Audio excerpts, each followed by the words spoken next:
السلام علیکم ورحمۃ اللہ وبرکاتہ. نحمده ونصلي على رسوله الكريم اما بعد فاعوذ بالله من الشيطان الرجيم بسم الله الرحمن الرحيم رب اشرح لي صدري ويسر لي امري واحلل عقدة من لساني يفقهوا قولي. ناظرین، ہماری آج کی گفتگو کا موضوع ہے روزہ اور افطاری. افطار کا وقت بھی بہت خوبصورت وقت ہوتا ہے، ایک انجانی خوشی کا وقت ہوتا ہے. نبی اکرم صلی اللہ علیہ وسلم نے اس کے بارے میں فرمایا للصائم فرحتان یفرحہما اذا افطر فرح بفطرہ وَإِذَا لَقِيَ رَبَّهُ فَرِحَ بِصَوْمِهِ. آپ صلی اللہ علیہ وسلم نے فرمایا روزے دار کے لیے خوشی کے دو موقع ہیں جن میں وہ خوش ہوتا ہے. جب وہ روزہ افطار کرتا ہے تو اپنا روزہ کھولنے سے خوش ہوتا ہے، اور جب وہ اپنے رب سے ملاقات کرے گا تو اپنے روزے سے خوش ہوگا، یعنی اس کا اجر و ثواب سامنے پا کر. تو بات یہ ہے کہ افطار کا یہ وقت نہایت اہم وقت ہے. یہ وقت کب شروع ہوتا ہے؟ قرآن پاک میں اللہ سبحانہ و تعالیٰ فرماتے ہیں ثم اتموا الصیام الی اللیل، پھر پورا کرو روزے کو رات تک. گویا جب رات کا آغاز ہو جائے، رات شروع ہو جائے، سورج غروب ہو جائے تو وہ روزے دار کے روزے افطار کرنے کا وقت ہوتا ہے. غروب آفتاب روزہ افطار کرنے کی شرط ہے، اس سے پہلے روزہ افطار نہیں کیا جا سکتا. بخاری اور مسلم کی ایک روایت کے مطابق قال رسول اللہ صلی اللہ علیہ وسلم اذا اقبل اللیل من ہاہنا وادبر النہار من ہاہنا وغربت الشمس فقد افطر الصائم. آپ صلی اللہ علیہ وسلم نے فرمایا جب رات آ جائے، دن چلا جائے اور سورج غروب ہو جائے تو روزہ دار روزہ کھول لے. گویا دن کا جانا اور رات کا آنا وہ وقت ہے جب روزہ افطار کیا جاتا ہے. یہ بھی یاد رہے کہ روزہ افطار کرنے میں جلدی کرنا مسنون ہے. گویا سورج کے غروب ہونے کے فوراً بعد روزہ کھول لینا چاہیے. حضرت انس رضی اللہ تعالی عنہ فرماتے ہیں کہ ان النبی صلی اللہ علیہ وسلم لم یکن لیصلی المغرب حتی یفطر ولو علی شربۃ ماء، کہ آپ صلی اللہ علیہ وسلم افطار کیے بغیر مغرب کی نماز نہیں پڑھتے تھے، چاہے ایک گھونٹ پانی سے افطار کرتے. گویا اس سے یہ بھی پتہ چلتا ہے کہ افطار کا وقت مغرب کی نماز سے پہلے کا ہے، یعنی نماز نہیں پڑھنی چاہیے جب تک کہ افطاری نہ کر لی جائے.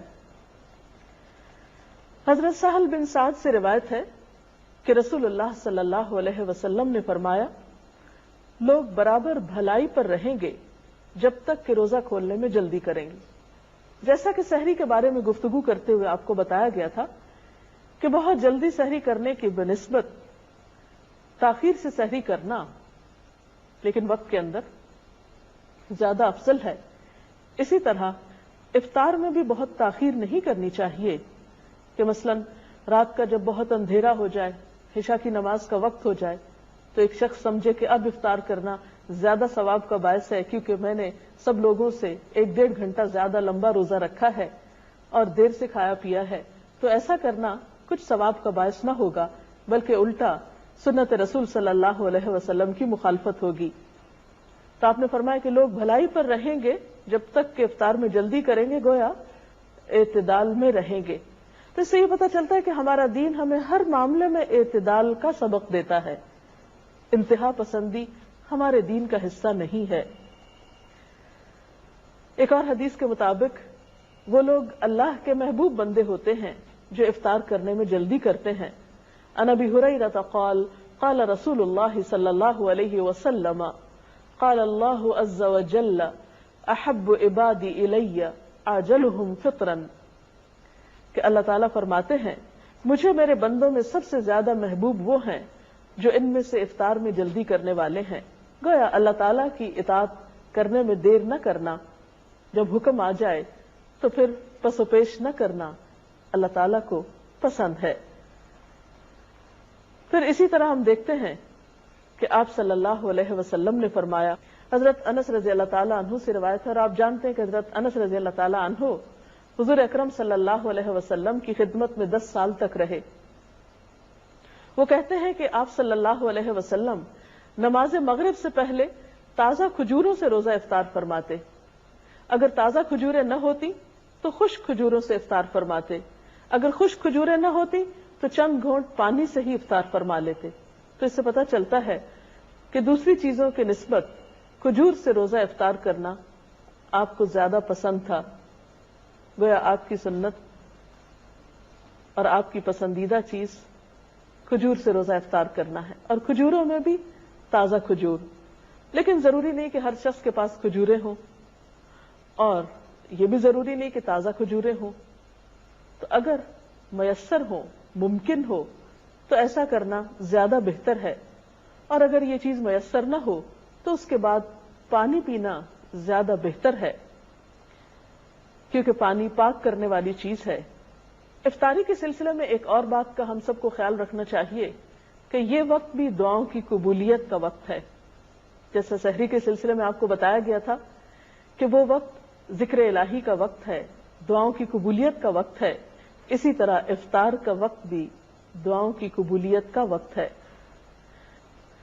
اس سلسلے میں ہم دیکھتے ہیں کہ آپ صلی اللہ علیہ وسلم نے فرمایا، ثلاث دعوات لا ترد، دعوت الوالد ودعوت الصائم ودعوت المسافر، کہ 3 آدمیوں کی دعا رد نہیں کی جاتی، باپ کی دعا، روزہ دار کی دعا اور مسافر کی دعا۔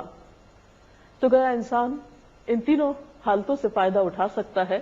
والدین کو اپنے بچوں کے لیے خصوصی دعائیں کرنی چاہیے، اسی طرح روزہ دار افطار کے وقت خاص طور پر دعا کرے، دن میں بھی دعا کر سکتا ہے لیکن خصوصاً افطار کے وقت، اور اسی طرح مسافر بھی عام دنوں کی نسبت سفر کی حالت میں اللہ تعالیٰ کے زیادہ قریب ہوتا ہے، اس لیے اس کو اس موقع سے بھی فائدہ اٹھانا چاہیے۔ افطاری کے لیے آپ صلی اللہ علیہ وسلم نے خود بھی دعا سکھائی ہے۔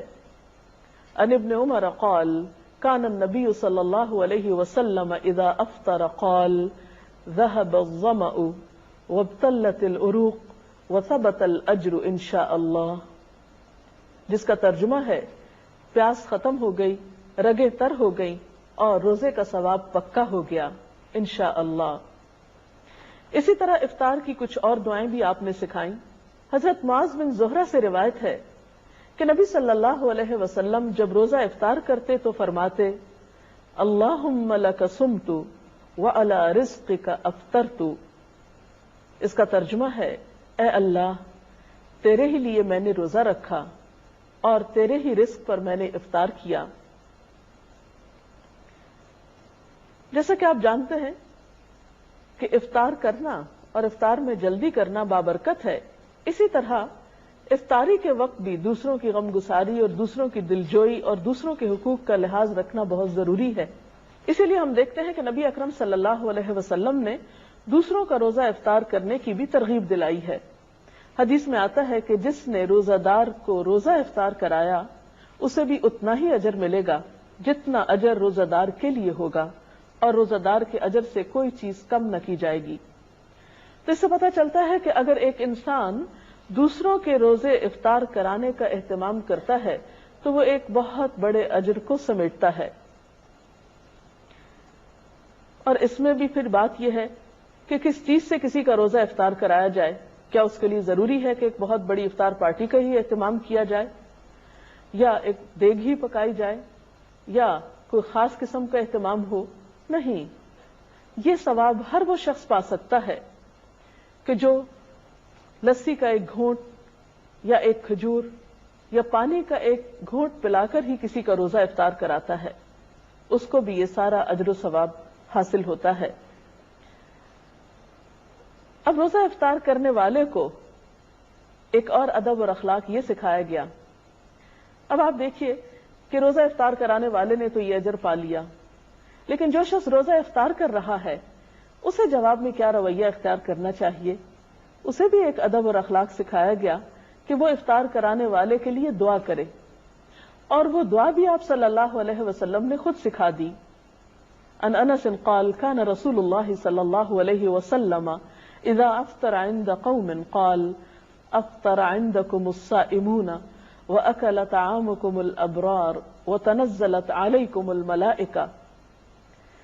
حضرت انس روایت کرتے ہیں کہ نبی صلی اللہ علیہ وسلم جب کسی کے ہاں روزہ افطار فرماتے تو ان کو یہ دعا دیا کرتے تھے، افطر عندكم الصائمون واكل طعامكم الابرار وتنزلت عليكم الملائكه، جس کا ترجمہ ہے روزہ دار تمہارے ہاں روزہ افطار کرتے رہیں، نیک لوگ تمہارا کھانا کھاتے رہیں اور فرشتے تمہارے ہاں نازل ہوتے رہیں. تو گویا اس سے یہ پتہ چلتا ہے کہ اس موقع پر دوسرے کا دل خوش کرنا اور اس کے لیے اچھی اچھی دعائیں کرنا ایک بہترین عمل ہے. تو آج کی گفتگو کا خلاصہ یہ ہے کہ روزہ مکمل کر کے افطار کرنا چاہیے، افطار میں جلدی کرنی چاہیے. افطار کے لیے افضل چیز کھجور اور پانی ہے. افطاری کے وقت دعائیں کرنی چاہیے اور مسنون دعا یاد کر لینی چاہیے، اگر یاد نہ ہو تو لکھی ہوئی سامنے رکھ کر پڑھ لینی چاہیے. اسی طرح دوسروں کا روزہ افطار کرانے کا بھی اہتمام کرنا چاہیے، لیکن اس معاملے میں بھی اعتدال کی ضرورت ہے. ایسا نہ ہو کہ اس اہتمام میں پڑھ کر انسان اپنی مغرب کی نماز بھی کھو دے یا تراویح کے لیے ہمت ہار بیٹھے. ہمارا دین اعتدال کا دین ہے، اس میں ایک طرف اللہ کے حقوق ہیں اور دوسری طرف بندوں کے ہیں، اور دونوں ہی اپنی جگہ بہت اہم ہیں. اگر اس سلسلے میں آپ کا کوئی سوال ہو تو آپ کر سکتے ہیں. ابھی ہم نے آپ کی گفتگو میں سنا کہ افطاری کا وقت جو ہے وہ دعاؤں کی قبولیت کا ٹائم ہے، لیکن عام طور پہ ہمارے گھرانوں میں دیکھا گیا ہے کہ اس وقت افطاری کی تیاری میں زیادہ دھیان ہوتا ہے اور دعاؤں کی طرف جو ہے وہ دھیان کم ہوتا ہے. تو اس چیز کو کیسے امپروو کیا جا سکتا ہے؟ جی شکریہ. افطار کا وقت سحری کے وقت کی طرح ایک بہت بہترین وقت ہوتا ہے، دعاؤں کی قبولیت کا وقت ہوتا ہے، اور عام طور پر دیکھا گیا ہے کہ افطاری کی تیاری میں اتنا وقت لگ جاتا ہے کہ دعا کرنا بھی بھول جاتے ہیں اور آخری وقت تک کچھ نہ کچھ پکایا جاتا رہتا ہے یا لگایا جاتا ہے اور اسی میں سارا وقت گزر جاتا ہے. اس سلسلے میں بات یہ کہ ایک تو اوور ایٹنگ روزے کے سارے مقصد کو ختم کر دیتی ہے، پھر بعض اوقات طبیعت میں اتنی گرانی ہوتی ہے کہ اس کے بعد نماز جو ہے وہ ایک بہت بوجھل اور مشکل کام محسوس ہوتا ہے، پھر اسی طرح اسراف بھی ہوتا ہے. تو اس میں بھی اعتدال کی ضرورت ہے. انسان افطاری کی تیاری میں اگر جلدی کرے اور آخری وقت یعنی روزہ افطار کرنے سے پہلے کے کچھ لمحات جو ہیں وہ تمام کاموں کو چھوڑ کر خصوصی طور پر دعائیں کرنے میں گزارے تو یہ ایک بہت بہترین عمل ہوگا. ہم میں سے ہر شخص محتاج ہے، ہر شخص کسی نہ کسی مشکل کا شکار ہے. ہم بعض اوقات دوسروں سے کہتے ہیں کہ آپ ہمارے لیے دعا کریں، وہ بھی ایک اچھی بات ہے، کروا سکتے ہیں دوسروں سے دعا، لیکن جب ہمارے اپنے پاس ایک وقت ہوتا ہے دعا کرنے کا، ہمیں اللہ تعالیٰ خود موقع دے رہے ہیں اور انسان خود اپنے لیے جیسی دعا کر سکتا ہے سنجیدگی کے ساتھ، اخلاص کے ساتھ، آہوزاری کے ساتھ، وہ کوئی دوسرا کیسے کر سکتا ہے. اور پھر جب اللہ تعالیٰ ہمیں ایسے مواقع دے رہے ہیں کہ جب وہ خود بتاتے ہیں کہ یہ قبولیت کا وقت ہے، مانگو مجھ سے، ان مواقع کو بھی ہم ادھر ادھر کی چیزوں میں گنوا دیتے ہیں تو یہ ہمارے لیے باعث حسرت ہو سکتا ہے. اس لیے ان اوقات کو آپ بہترین طریقے سے استعمال کریں. مثلا آپ کیا کریں کہ اگر آپ کسی کے ہاں افطار کر رہے ہیں یا اپنے گھر میں افطار کر رہے ہیں تو افطاری سے پہلے جو بھی میسر ہو وہ قریب رکھ لیا جائے اور پھر یکسو ہو کر اللہ تعالیٰ سے مناجات کی جائیں، ذکر کیا جائے، دعا کی جائے، اور پھر جب وقت آ جائے تو اس وقت افطار کر لی جائے اور پھر نماز مغرب میں جلدی کی جائے. ایسا نہ ہو کہ ہم افطار کرنے میں اتنی تاخیر کریں کہ نماز کا وقت بہت لیٹ ہو جائے، کیونکہ نماز کا افضل وقت زیادہ بہتر ہے نماز کی ادائیگی کے لیے اجر و ثواب کے اعتبار سے، تو اس کا اہتمام بھی رہے. اور پھر بعد میں اگر کھانا کھا رہے ہیں تو اتنا زیادہ پیٹ بھر کے کھانا نہ کھائیں کہ عشاء کی نماز اور تراویح میں مشکل ہو. تو ان چند باتوں کا دھیان رکھنا بے حد ضروری ہے. السلام علیکم. میرا آپ سے سوال ہے کہ بادلوں کی وجہ سے کبھی کبھی سورج چھپ جاتا ہے، ایسا لگتا ہے جیسے غروب ہو گیا ہے، اور ہم اگر روزہ کھول لیتے ہیں تو کیا وہ ہو جائے گا؟ وقت سے پہلے روزہ افطار کر لیا جائے تو اس سے روزہ نہیں ہوتا، اس روزے کو آپ کو دہرانا ہوگا. کوئی اور سوال؟ افطار پارٹی کے متعلق قرآن کی روشنی میں کیا دلیل ہے؟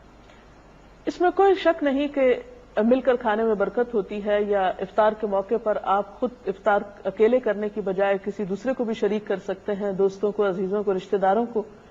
لیکن عام طور پر اس میں بھی ہم حد اعتدال سے بڑھ جاتے ہیں. بعض اوقات صرف امیر لوگوں کو اس میں دعوت دیتے ہیں، یہ صرف اپنے خاندان کے چند مخصوص لوگوں کو دعوت دیتے ہیں، اور غریبوں کو اس موقع پر بھلا دیا جاتا ہے، جبکہ رمضان کا مہینہ تو ہے ہی شہر المواسات، ایک دوسرے کی غم گساری کرنے کا مہینہ ہے، ایک دوسرے کی ہمدردی کا مہینہ ہے.